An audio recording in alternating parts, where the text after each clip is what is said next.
Hi, you're watching Left Foot Media. My name is Brendan Malone, and today we're going to be talking about the downfall of new Star Wars.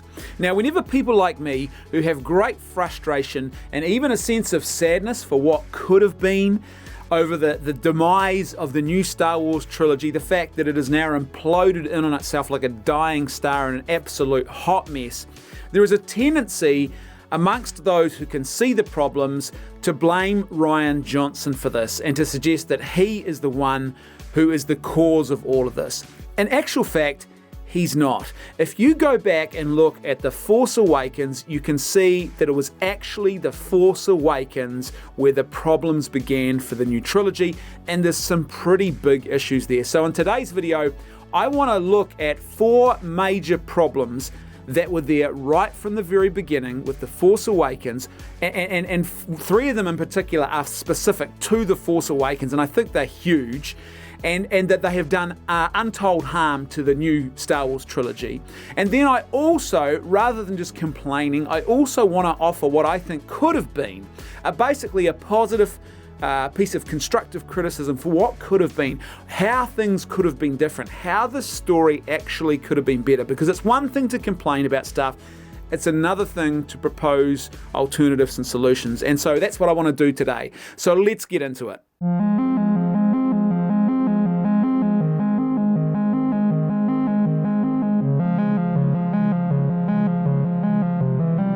Now, one thing that everyone knows by now about Star Wars, one of the biggest and most popular film franchises in the entire history of cinema, is that Star Wars trilogies tell their story over 3 films. And when you talk about sequels in Star Wars, they're not like anthology sequels where, you have basic connection to the previous film by way of characters and they happen in the same universe, and then you tell a different story each time. Star Wars trilogies tell their story over 3 films. You start at the beginning and then you unfold and you conclude in the 3rd and final film. We all know that's the pattern of Star Wars, and this new trilogy was supposed to be the same. But the problem was, and we know this now from hindsight, from all the information, the comments that have come out since, that basically there was no creative oversight that had a sort of total vision, if you like, for the whole story over the 3 films. Instead, you've effectively got creative activity by committee, and that's the worst way that you can do this. Different people forming a committee and just all ad hoc adding their bit. Well, not quite ad hoc, but everyone just adding their bit. And what you end up when you try and do creativity by committee is generally you end up with confusion, and you generally end up with a bit of a Frankenstein, and that's really what we've got now with this trilogy. And there's some really obvious signs that this is the case, and we see this between the first and second films, between the Force Awakens and The Last Jedi. A glaring example of this is the character of Snoke. Snoke as a character is clearly being set up. He is supposed to have a big role in the story, but in the second film, his character arc, his journey in the story, just comes to a very abrupt end, and it's clear by the fact that there's just not enough padding and fleshing out of that character that happened, that this really shouldn't have happened. This is not a good piece of storytelling here. There should have been more here. Even if he was going to die in the second film, that's not the issue, whether he dies or not. It's just, as a character, clearly he's been crafted in the first film in one way, but in the second film he sort of quickly comes to an end, and the problem with that is that there's nothing really meaningful about him as a character. His death doesn't really carry much in the way of significance, certainly not for us as an audience, and definitely not in the lives of those characters. He's clearly being set up to be the overarching supervillain, but then he quickly comes to an end in the second film. There's not really much we know about him. He doesn't seem that important because we're not told. He kind of seems important, but then we're not told enough about him to actually even understand why he might be important. And the whole thing clearly is a classic example of, as I said, creativity, or an attempt at creativity by committee, instead of someone who has an overarching vision for how that character should actually play out over a much sort of bigger story. Another example of this is the ending, the way in which The Last Jedi sort of just comes to an end, and you're left with the situation where you've got a second film that actually feels like the 3rd and final film in a trilogy that doesn't really leave us with much of a way forward from here. There's lots of things between these two films which show us, and as I said, the subsequent comments that we've had from people who worked on these films, the directors themselves, clearly show us that there wasn't a collaborative and coherent plan for how to actually tell the story. And that did not begin with Rian Johnson. Rian Johnson stepped into that. That is something, that template, that platform was built before him, and he just was slotted into it. You can't blame Rian Johnson for that. That's there right at the very beginning. Now, what's interesting is, I think a lot of people instinctively know this, but they still desperately don't want to admit it. And this is why we got the whole subverting expectations excuse. Subverting expectations became a way of excusing these glaring flaws between the two films, the way the story was unfolding. And so what people would do is they would say, oh, you're just upset because you had some big elaborate fan theory and this film subverted your expectations. That's really not what happened here. For a lot of people, clearly the first film sets up a whole lot of things and starts heading in a particular trajectory, and then the second film just doesn't deliver because there's no real creative oversight here as to how that second film should play out in relation to the first film, in continuity with the fact that this is supposed to be a story over 3 films. That aspect of it is missing.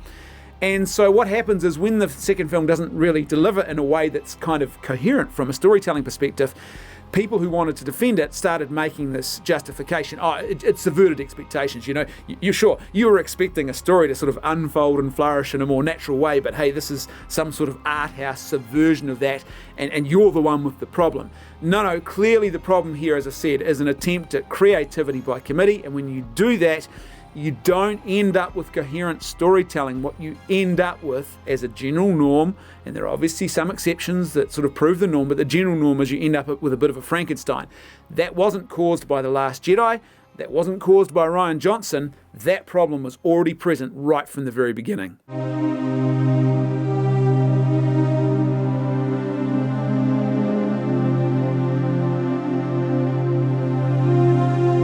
The second big problem with new Star Wars, and this is right there from the very beginning in The Force Awakens, is that Rey is a Mary Sue. She is not a well-written character. Basically, she doesn't need anyone or anything to complete her as a character. Therefore, there is no drama. Without drama, there's no tension. There's nothing for her to overcome. She can just overcome things. It's like magic. She's just got these powers that enable her to be superhuman and weird in that way, and the fact that she's just too powerful in the story.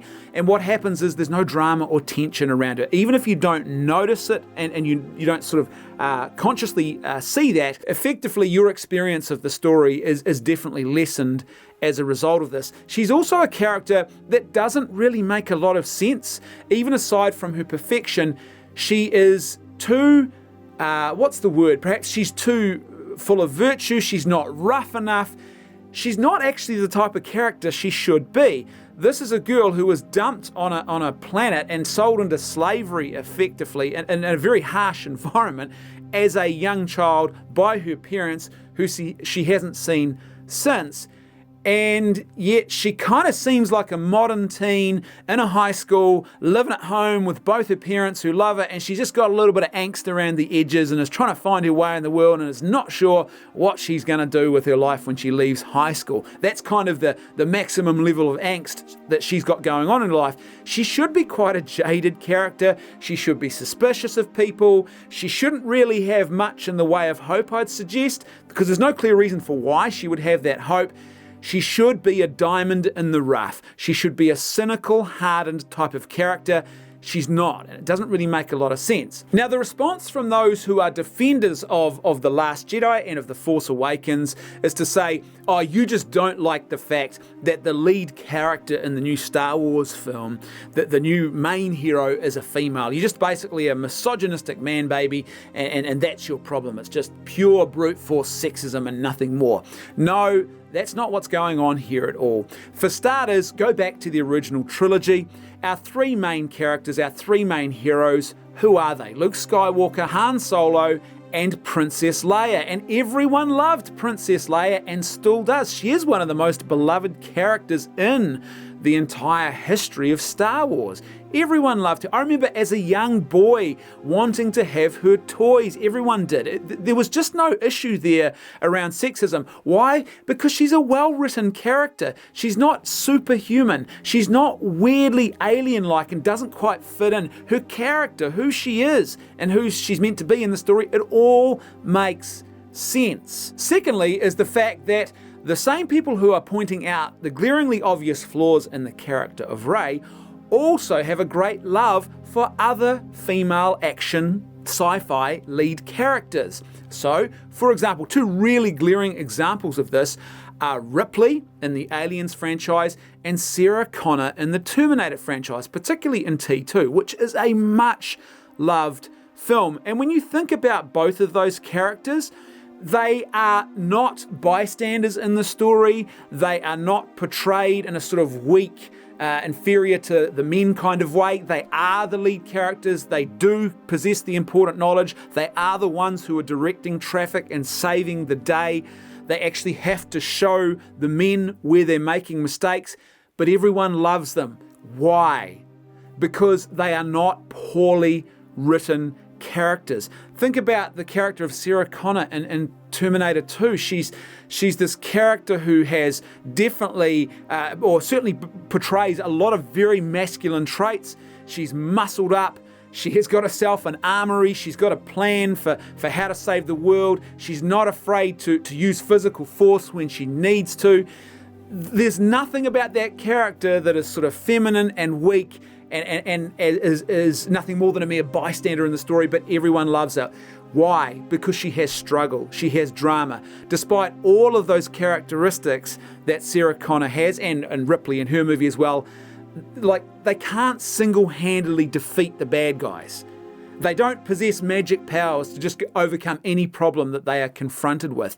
Rey has those kind of powers, and that ruins her as a character. Sarah Connor cannot just destroy Terminators. She doesn't have that power. She has to run from them still. She has to overcome the odds. She doesn't have the power to just instantly stop nuclear war.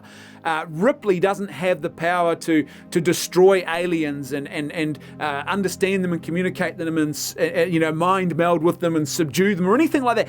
She still has the struggle, the drama, the tension. It exists in the story.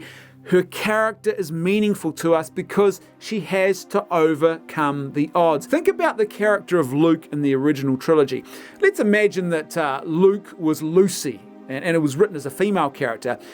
She would have been a great character. If in the original trilogy Luke had been Lucy, that would have been a great character. We all would have loved it. Why? Because think about all the struggle that's going on for that character. You've got an aunt and uncle who won't let him live out his dreams. You've got Han Solo who looks down on this guy and thinks of him as nothing more than sort of a naive little boy who doesn't know about the world and doesn't really offer much in the way that's special. Han even mocks him at certain stages in A New Hope. You've got Princess Leia, who initially isn't that impressed. Aren't you a little short to be a stormtrooper? And also, Luke has to do what? He has to have absolute trust in Obi-Wan at the very end of the film, the pinnacle moment. He's the hero that saves the day, and what has he got to do? He doesn't do it by himself. He doesn't just sort of flourish into magic superpower land. What happens with Luke is he has to listen and trust Obi-Wan. Turn off your targeting computer, use the Force, and that's what saves the day. His character is meaningful. He has struggle, he has drama, he has tension. Rey doesn't.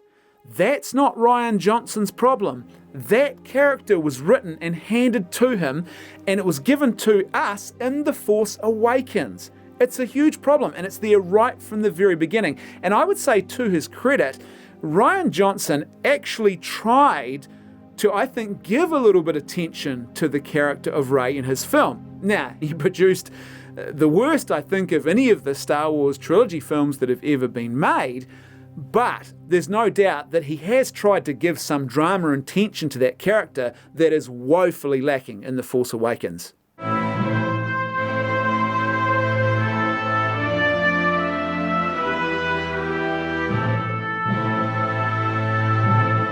The third major flaw with The Force Awakens was the fact that it destroyed the character of Han Solo. Now, there's a bit of an irony here because One thing that Rian Johnson gets a lot of criticism about is the fact that he destroyed the character of Luke Skywalker. He took that character, mishandled that character in the writing of the story, and effectively destroyed the legacy of a much beloved character. But the irony is that J.J. Abrams actually destroyed the character of Han Solo. He seems to have gotten away with it. Very few people actually criticize him for this, but his destruction of a major character, I think, was just as bad as the way Luke was handled in the second film, in The Last Jedi. Now, I'm not talking here about the death of Han Solo. There's no problem with a character like that dying. That's not the issue. I mean the destruction of the character as a whole. The character's legacy, the way the character is handled. That character was destroyed by the way that he was written in The Force Awakens. Now, as I said, the death is not the problem. Harrison Ford actually wanted Han Solo to die back in Return of the Jedi. He wanted him to die in the first act of Return of the Jedi because he thought, he told George Lucas this, that he thought it would sort of amp the stakes up. Basically, that the stakes would be really high at that point. If we saw a major character die very early in that final film, we'd think, holy moly, anyone could die. It's one of those kind of films. Now, George Lucas disagreed, and I think George Lucas was right, because what actually ended up happening was George Lucas ended up creating a much more meaningful, I think it's more profound, and I think actually more fulfilling and interesting character arc, a total character arc for the character of Han Solo that would not have happened if he had died, or possibly, I mean, maybe there's ways they could have done it, but I don't think it's as likely that it would have happened if he had died in the first act of Return of the Jedi. But the key point is that Han actually had a completed character arc in the old trilogy, and then J.J. Abrams went back and destroyed that character arc, completely undermined it by taking him back to a place where he was right back at the beginning of the old trilogy. At the start of the old trilogy, Han starts as a virtueless, selfish con man. He's basically a bit of a villain. But by the end of the old trilogy, he has completed his character arc. He has been completely transformed by the events that have unfolded in that story and the characters that he has encountered, the other people in his story, and he has now become a better human being. He has flourished. He is now a self-sacrificial hero. It's actually a really good character arc. It's complete, it's total, it's just a great example of a character arc that is well done, that is well written. And what's interesting is that it's his relationship to Princess Leia that effectively is the sort of the linchpin for his character arc. She as a character is what? A personification of the rebellion. Princess Leia is the rebellion in this original trilogy. And so the relationship that Han has with Leia is really not just about the two of them, it's also a metaphor for his relationship with the rebellion. It's also a metaphor, it's symbolic of his relationship with virtue as well. He starts out selfish, he ends up self-sacrificial. He goes from a virtueless character who's all about self-gratification to a character who is practicing virtue to the ultimate level. He is willing to give of himself in total self-sacrificial ways. That's a profound shift. And you see this unfolding over the three films. In A New Hope, basically, he wants no part of the rebellion unless he's getting paid. His relationship with Leia is very much like that. In The Empire Strikes Back, he's starting to warm a little bit, but he still wants the relationship on his terms. Remember the very final act of that film when he's going down into the carbonite freezing machine and there's that great line, and what a phenomenal piece of cinema. I love you. And his response is, I know. That is the response of a man who's still not willing to commit even when he is faced with death. But there is something there that's changing in him. And you see this in the second film. There's sort of he's not quite there yet, but he's getting closer. And then what happens? Effectively, he experiences a kind of death. He goes down into the pit of death and he is reborn, and he is reborn as a new character. And what's interesting is at the end of that film, he is now, he's in it. He's totally committed. He's in for a penny, he's in for a pound. And this is a character now who has totally given himself to not just to the cause of the rebellion, but you also see this with his relationship with Princess Leia. That personifies what's going on here. They're all quite surprised when it's announced that Han Solo is the man leading this dangerous shuttle mission to the surface of Endor. And then at the very end of the film, he has this confusion and he doesn't realize that Leia and Luke are brother and sister. He thinks that Leia and Luke are in love. And so he is willing to actually even act in the most, I guess, meaningful self-sacrificial way. But he says to her, look, do your thing. I'm happy for the both of you. And he doesn't realize that in actual fact that she has fallen in love with him. But he's willing to forego what he wants, his own self-gratification, for the sake of her happiness. Total self-giving love. It's just virtue, a shining object lesson, an example of virtue. That is not the Han Solo we met at the beginning of the old trilogy. But here's the thing. The Force Awakens completely destroyed all of that. What J.J. Abrams did is he took Han Solo all the way back to the beginning and completely destroyed a fulfilled character arc. He turns him into this rogue, criminal, virtueless smuggler who has now abandoned Leia. He has abandoned the rebellion. He has abandoned virtue. And all of this was done, I think, because he just wanted Han Solo back in the film, the way I remembered him when I was a kid. It was such a mess. I'll talk more in a minute about how I think this character could have been handled better, but for me there was absolutely no good reason to do that. It just speaks to either laziness or some sort of pure financial utility. How do we recreate a character how he used to look in the hope that maybe, we'll put more bums on seats, sell more tickets, sell more toys, I don't know, whatever it is. But the point is that J.J. Abrams in The Force Awakens completely destroyed that character arc, and now he has gone back, and it doesn't even really make a lot of sense. Why the heck is this old guy who was like one of the heroes, the famous heroes of the defeat of the Empire, is now what, smuggling? How the heck could he even be a smuggler? This doesn't really make a lot of sense. He's going to be this low-key smuggler that he's going to go around all around the galaxy and no one's going to really know that it's him. None of this makes any sense. This was dumb. It wasn't even well put. Like, even if you wanted to do that as your story point, why did The Force Awakens not give us actually a coherent little timeline or something as to how he ended up becoming so jaded and leaving Leia and going back into this lifestyle? It's really stark. He's gone from being one thing to another thing. And again, this is the irony, because this was the big problem with Luke Skywalker. It's this character who has gone through this complete 180 degree sort of cataclysmic shift. They are now something totally different to what they were at the end of the old trilogy, and there's no real sound explanation, no rational explanation for why this would have happened.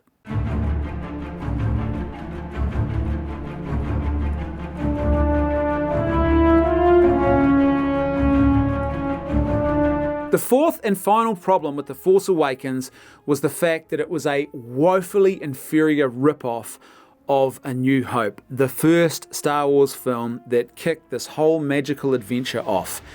And what J.J. Abrams did, I think, was probably the most creatively, or one of the most creatively bankrupt moments in the whole new trilogy for me, was that there was no creative vision. They could not think outside the box. There was no way for them to actually think beyond the bounds of going, let's just take the original film and we'll rip that off and we'll add a few new elements in there, but we will create a film that is almost identical in story to the very first Star Wars film. It's almost a direct rip-off. And actually the way it was done really doesn't even make any sense when you think about it for more than 5 seconds. Like, for example, what the heck is the Resistance? Why do you have this world now in which you've got a new republic, the Empire's been defeated, but then you've got like this third militia that's operating under its own authority? What is that? How does that even make sense? It doesn't make sense. And there's no rational explanation for why that is the way that it is. Now, I had Matthew Kadish on my YouTube channel a couple of videos ago. If you haven't seen that video, go and watch it. And I really loved one of the recommendations that he made was that perhaps the resistance should have actually been some sort of special forces unit within the New Republic. And as things began to collapse, they ended up becoming the new resistance because they were the only ones that were sort of left to actually fight the battle. That would have made a lot more sense. But the point is that the way the story happens just doesn't really make a lot of sense. Going back and retelling the original story now isn't just creatively bankrupt, it's just dumb.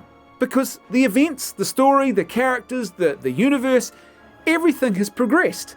And so to take it all the way back and just regress doesn't make any sense.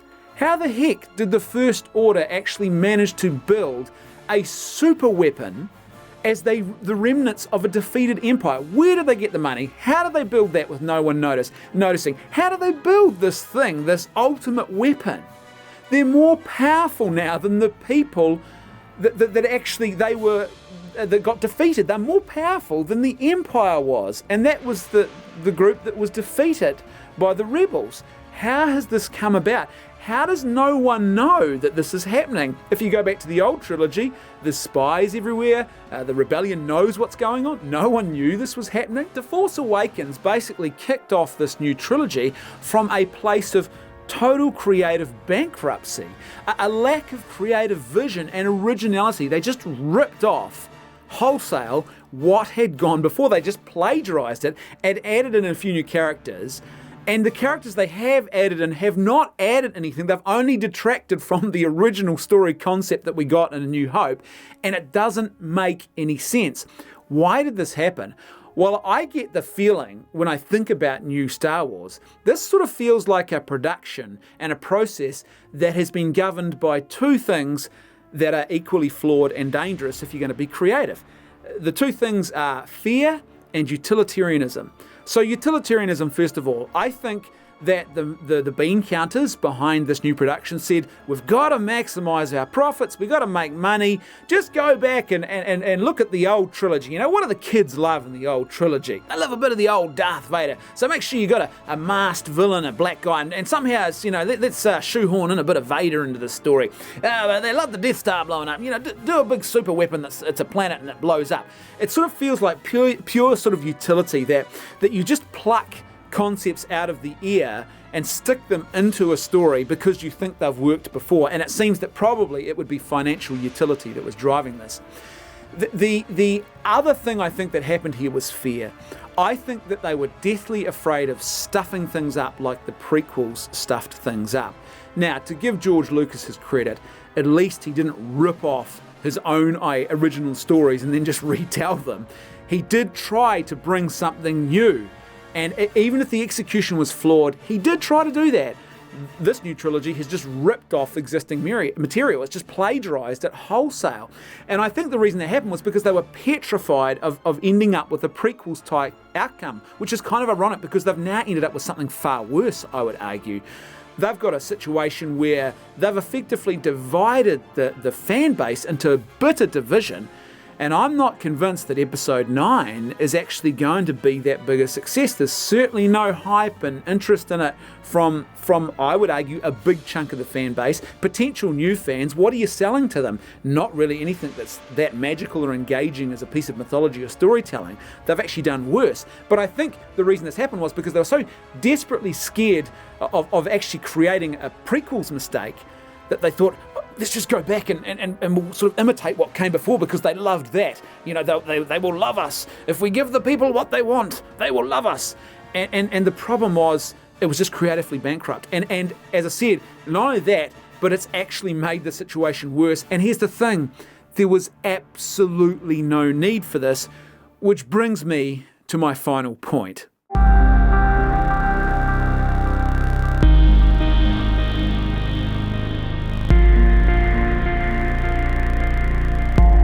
What could The Force Awakens actually have been? Well, for me, the name says it all, and it's actually quite a clever name, but the way they chose to apply it and to, I guess, outwork that concept of the Force awakening in the story was a hot mess. But what you've got is, the key here is Awakens. That's the key. Basically, I think what they should have done was have this idea of the Force being dormant, because the Force is not needed.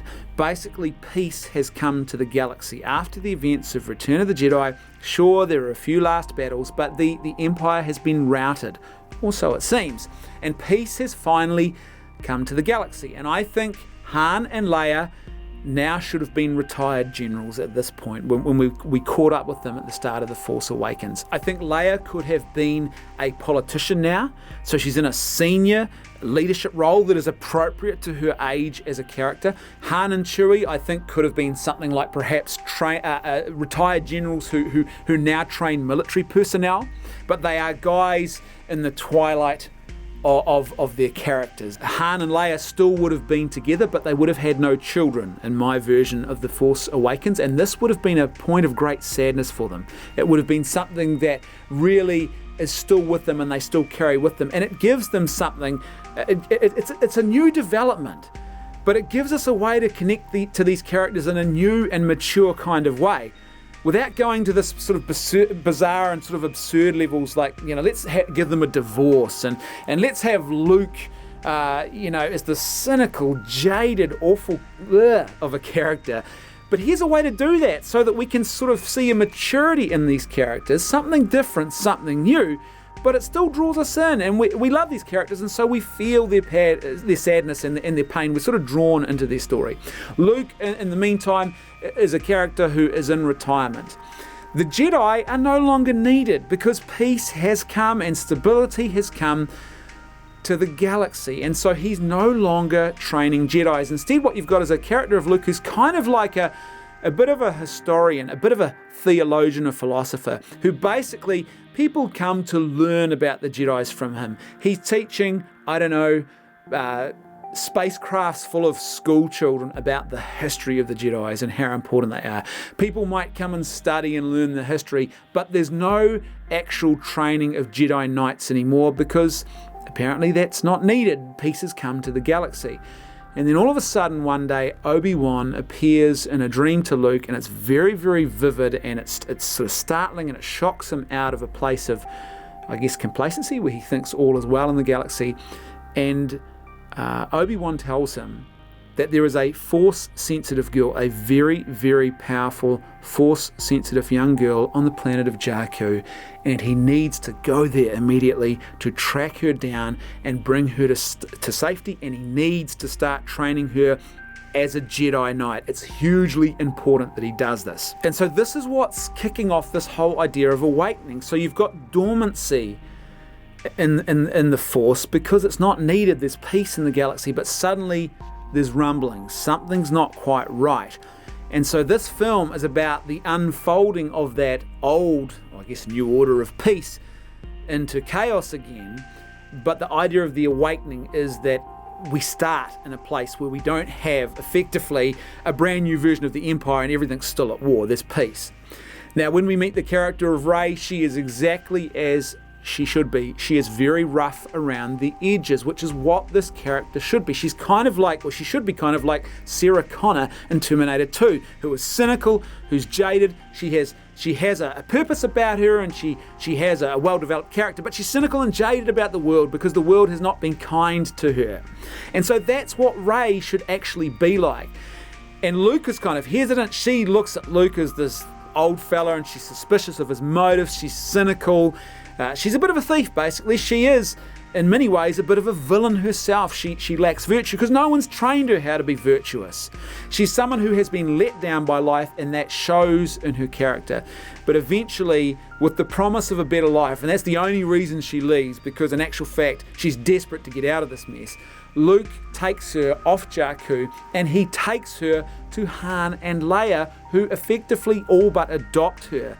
And so you sort of have this thing with their desperate desire and this great sadness they had about not being able to have a child. Now perhaps something's being fulfilled here for them, and so they take her in. Meanwhile, in the story, what else is going on is you've got this political faction that's happening within this new peaceful galaxy that is being led by a young, charismatic politician who's a former military veteran, and his name is Kylo Ren. He is not the son of Leia and Han. He is not another Skywalker. He's not another Solo. He is a completely different character, and he is gaining in popularity. People like this guy because he seems to be pointing out some of the problems that are happening in the galaxy. Basically, you've got peace in the galaxy, but what you've also got is a situation whereby bureaucracy has taken over, and that bureaucracy is starting to become fat. That bureaucracy is starting to cause problems. It's actually starting to be rife with corruption, mishandling of resources. And what you've got is some systems, planets, peoples are starting to be marginalized by this. They're missing out. They're being treated badly. And he's offering a supposed way forward, a new and better way to do things. But Leia sees the danger here. She understands what others can't see, that there's more going on here potentially, or that what this guy is proposing is actually a path to dictatorship. When you create a cult of personality around a strong man, you end up with problems. And so she's sort of the only one who really sees the danger. Now, the other thing about Kylo Ren is that he is also a character, we don't know this initially, but we discover he's actually obsessed with Darth Vader. In fact, he has kind of a cult of Darth Vader. He has this cult-like worship of Vader and of the Empire, because it turns out in secret that the private face of Kylo Ren is that in actual fact, he wants to restore the old order, and he wants an empire, and he wants more of the strong arm control of the galaxy. And because of his own events, and what you do with that character is you would give him a childhood and events that happened in his life that would make sense and would justify all of this. He would have been someone who grew up on one of those systems that has been badly affected by the problems with this new bureaucracy. And perhaps even his parents, his family was harmed in such a major way by all of this that he now is angry at the way things are, at the established order. Effectively, we've seen this in our human history, so we'd relate to this quite easily. He's a dangerous revolutionary who doesn't seem to be dangerous because people are in need and they are desperate, and they're sort of looking to anything to try and solve the problem. What we don't know, though, is that Kylo Ren has actually got together with some of those disenfranchised systems, and effectively he has convinced them to fund the formation of an army so that they can mount a military coup and take over, and in their minds save the galaxy from itself. I think he should be more of a Thanos type character in that sense, that his motivations are villainous, they are evil, but they're also a little bit complicated in that he's reacting to things. This is how you can have a villain that's clear-cut, but also have a bit of maturity to that as well. You know, it's not just sort of black and white. There's also the fact that he is reacting to the way that the new order has failed people within the galaxy. The problem is that his solution is not the right one. It's quite evil, in fact. Meanwhile, so in the outer reaches, he's basically prepared himself an army for a military coup, and it's been, as I said, secretly funded by these disenfranchised systems who feel that the Republic has treated them badly. Then, on a peaceful, sunny day, the attack begins, and you have a military coup, an invasion of key targets that happens. And what have you got now? You've got a situation where the Republic is no longer prepared for war. They've got a military that's basically little more than a peacekeeping force. They haven't funded the military for war. They haven't funded them for major defensive efforts. They haven't been trained for that purpose.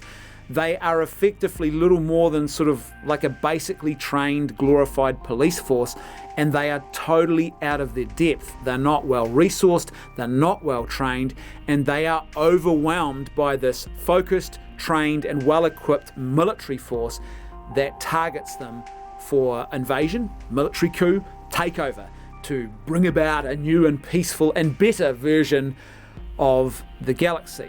And what happens is that Han and Leia, in their attempts to try and get Rey to safety, they end up being killed. And they desperately know they've got to keep her away. That's one thing they know about her as a character. And they know from their own experiences, this powerful Force user cannot be united with Kylo Ren. And so maybe not both Han and Leia, but at least Han, I think his character would die. And it would be a self-sacrificial death that he would die. It would have meaning, and he wouldn't have become some dodgy old smuggler again. He's now developed and progressed as a character, and it's like this self-sacrificial character has now grown and matured as well, and you give him a final send-off that's fitting to him as a character. Luke faces down with Kylo, but he loses. He is a Jedi who has not been training as a Jedi Knight, and even though he is powerful, Kylo Ren is much more focused in his training, and he is prepared, and Luke is bested for whatever reason, even if you want to give him a bit of an Achilles heel or cripple him in some way so that there's an advantage to Kylo. That's what happens, and Luke loses, and he's forced to flee. Han and Leia, as I said, are now dead, or at least Han is. They're killed by Kylo's forces. Rey flees in terror. That's all she knows how to do. Her whole life is about self-preservation because this is how she's been brought up. So what does she do? She flees in terror for her life. And so she's now on the run at the end of this film. We don't know where she is. The Republic forces, they're little more than peacekeeping forces, they are decimated. And the military personnel who are alive are forced into hiding, and now you have something that's ready for the beginning of the Resistance. Now see what you've got there, I think, is like the idea of the Force Awakens. It's gone from peacetime to something awakening. So the first film basically would tell the fall of the Republic and the rise of the First Order. The First Order are not this magical super army who are just there. We've given you an explanation for where that all came from, and you have like the twilight, the setting sun on something that's gone before. And I think that would be a much more meaningful and interesting story. Then in the second film, what you have is a period of struggle under the First Order. You have now the formation of the Resistance, and you have Luke and a new heroic leader, maybe a Finn or a Poe. You have, you can still have that idea of a stormtrooper or someone who's on the side of Kylo Ren's armies, who's disenfranchised by it all, who was never quite convinced and decides to lead, and he becomes an important character in all of this. Luke and Kylo are now both desperately searching for Rey. That's sort of one of the big drivers of the second film is the hunt for Rey, because they know how important she is. Luke finds her first, and Rey is then partially trained by Luke, but Luke is discovered by Kylo Ren before he can complete the training, and not Rey, not like Empire, Luke is forced to go into battle with Kylo Ren, but he is defeated and he is killed at that point. He is given, again, a meaningful end to a character who has, that we've had a profound investment in up until this point. And then Rey at that point is taken captive. And now you got the end of the second film where it looks like now Kylo Ren, the First Order, have total ascendancy, and who the heck is left to defeat them? They've got all of the goodies, and there's no one there apart from a sort of ragtag resistance, if you like. But there's no Jedi Knight to lead them. Then comes the third film, and in the third film what we have is a new Jedi who emerges from hiding, and what we discover in that third film is that this new Jedi was trained by Luke in secret for this moment. It wasn't just the dream he had about Rey, but he also had premonitions, and it was very clear to him that he had to train a new Jedi Knight. And so he trains this one Jedi Knight and has been training him for years for this very moment. And so this Jedi Knight now comes out of hiding, comes into the picture, and has to track down and rescue Rey. And so this is part of the story, convincing Rey to leave, to come with him, to complete that aspect of the training. And then you build up to this final battle between the Resistance and the First Order. And what you have is that Rey and this new Jedi, they both have to team up in order to defeat Kylo Ren, because he's become that powerful. They have to face him together. And of course it would end in true heroic Star Wars fashion, with the demise of the bad guys and the good guys winning the day. Virtue wins, evil is defeated. To me, that would have been a far better way. Now, I don't profess to be a super duper screenwriter. I don't profess to have all the answers, and there's plenty of blanks that would need to be filled in. But for me, I think that would have been far better than the creatively bankrupt version of events that we were served up. And you can't blame Rian Johnson for this. This started with The Force Awakens. The Force Awakens served us up a creatively bankrupt film to start a trilogy that is now a mess. As per usual, I'd love to hear your thoughts, so please let me know what you think in the comment section below. And if you like the content I'm creating and you'd like to see more of it, then please consider financially supporting the channel. The links for how to do that are found in the video description below. I'll see you next time on Left Foot Media. Thanks for watching.